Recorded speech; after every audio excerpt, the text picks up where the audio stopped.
The Gospel Message. The Bible describes God and heaven as holy. Holy just means perfect. Now, it's really important to understand that God can't let anything imperfect into heaven. Otherwise, it just wouldn't be heaven. The Bible also says that all of us have a body and a soul.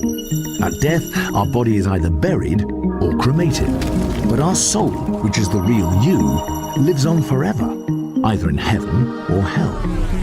So unfortunately, we've got a bit of a problem because the Bible says that if we've broken just one of God's laws, for example, if we've lied once, cheated once, hated once, just once, like we all have, let's be honest, then our soul becomes imperfect and we cannot enter heaven. Do you know anyone who has never broken any of God's laws? The answer's obviously no. So here's our problem. All people have broken God's laws. Therefore, all people have imperfect souls.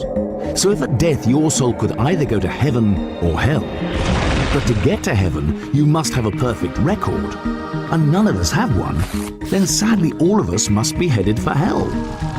Now that might seem harsh, and you might ask the question, how could a loving God create a place like hell, let alone send someone there? So let's look at it this way. Think of someone you love very much. Now imagine that person is brutally murdered. The police catch the murderer, and the murderer pleads guilty in court. But to your horror, the judge says, "This is a really bad thing you've done. But because I'm a loving judge, I'm just going to let you off." You'd be very angry, wouldn't you? Why? Because you know that when someone has broken the law, they must be punished. Otherwise, there's no justice. So you see, hell is not a love issue, it's a justice issue. Let's consider 3 questions to help us understand why there's got to be this place called hell. Have you ever told a lie in your life? Well, the answer's surely yes, even if only a so-called white lie. If you've lied once, then you're guilty of being a liar. Have you ever taken anything that's not yours? For example, have you ever gone to work late or left early and got paid for it? Have you ever used the boss's telephone or photocopier without asking permission? Or knowingly taken an office pencil home? This is stealing, of course. Most people have taken something that's not theirs, which makes them guilty of being a thief. Now, do you think that God is going to let a bunch of thieving liars like us into heaven? Not likely, because if he did, he'd be the same as the unjust judge who failed to punish the murderer of the one you love. We can't have it both ways. But many people say, wait a minute, I'm a good person. And there's a big difference between lying and stealing and murder. I've never murdered anyone. But what's interesting is the way Jesus redefined murder. He said that if you hated a person in your heart, you've murdered them in your heart. So here's the last question. Have you ever hated anyone? The truth is that most people have felt anger or hatred in their heart towards others, which in God's eyes makes us guilty of murder. So you see, this is the bad news. For the sake of justice, there has to be a place called hell. But there is good news, and this is where Jesus Christ comes in. The most significant thing that distinguishes Jesus from everyone else is that he is perfect. Unlike us, he's not broken any of God's laws. So he has a perfect record, a perfect soul. Picture the scene before Jesus came to earth 2,000 years ago. Jesus looked forward in time and saw you here today. He turned to God the Father and asked him, "Father, I love the people in the world, and I don't want them to go to hell for breaking your laws. Is there a way for them to be forgiven?" God the Father looked at his Son and said, "Jesus, there is one way. Go to earth and become a human being, but live a perfect life. Then die a cruel death on a cross to take the punishment that the people in the world justly deserve for breaking my laws. When you do this, I can make it possible for them to be forgiven the day when they ask you to exchange their imperfect record for your perfect record." Jesus willingly agreed, and 2,000 years ago, he came to lay down his life for us, to pay the price for all of God's laws that we've broken. And there is no greater love than when someone lays down their life for another. But there is still something that we must do to be forgiven. There are three major events in everyone's life. There's birth and death.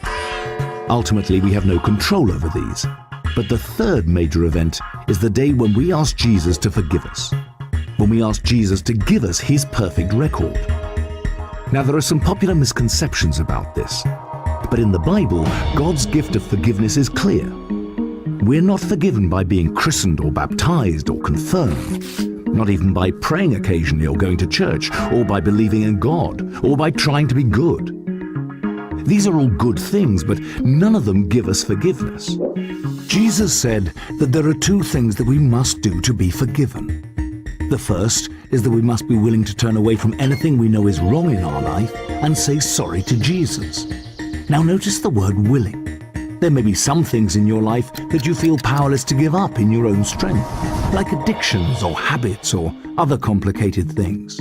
That's okay, because God will help us as long as we're willing and want to turn away from those things. The second thing we must do is surrender to Jesus.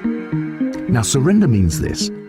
If God made you and the entire universe that surrounds you, don't you think he deserves to be the central person in your life? Surrendering to Jesus is when we acknowledge him as our Savior and humble our lives to him in service. When you were born, it's as though God opened a book about your life. Now bear in mind that God sees everything you do. He knows every attitude, every thought, every motive, and every action. Every time we break just one of God's laws, it's written down in that book. You can imagine that by the end of our lives, there's a whole library written against us. But when you turn and surrender to Jesus, something incredible happens.